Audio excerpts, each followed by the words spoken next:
إلى هندنا كسر دويو رشيد عبد الله قاس والمركز هراني براي وقدوميها قرب شوكتا بيلها جبوية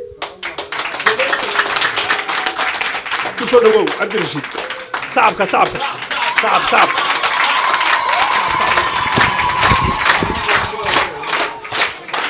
بسم الله الرحمن الرحيم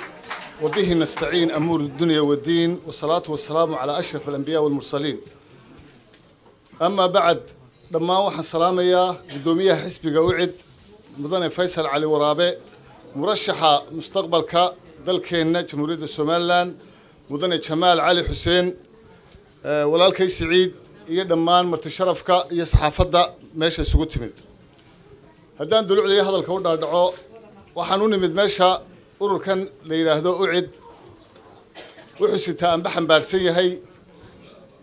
weedha ku jirto cadaalad waxaad inta badan meediyaha ka dheegataan ambaad ka aragtaan anagu cadaalad darro ka cabanayna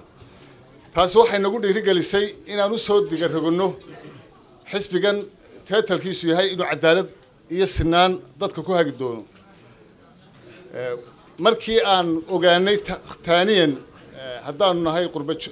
beelaha ku sugan dalkii aan ka soo jeedo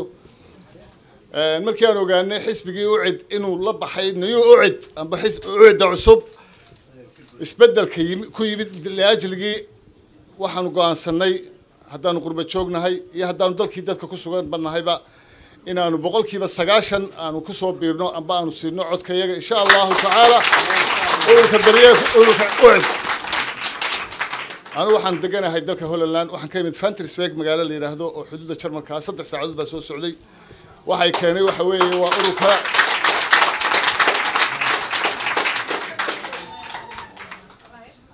shalay tole dalalka xisbiyadii ka soo taliyay ballan qaaday badan bay noo sameeyeen waxana noogmay tarin balse maanta waxaan leenahay murashaxa iyo gudoomiyahaba waxaan leenahay DB Kuuro yahay odayaal dalkii markaad ku noqotaan bal xaafadda hoosna u eega wax qabadkana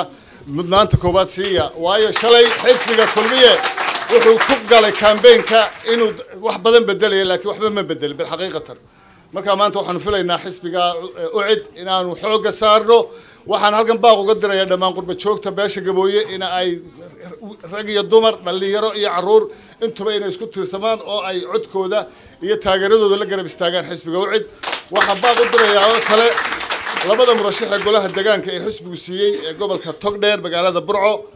waa Cabdi Axmed Shide iyo Cabdi Wali Awdiiriye Guuleed oo iyaguna ka tirsan golaha deegaanka 12ka hadal badan ma oran karo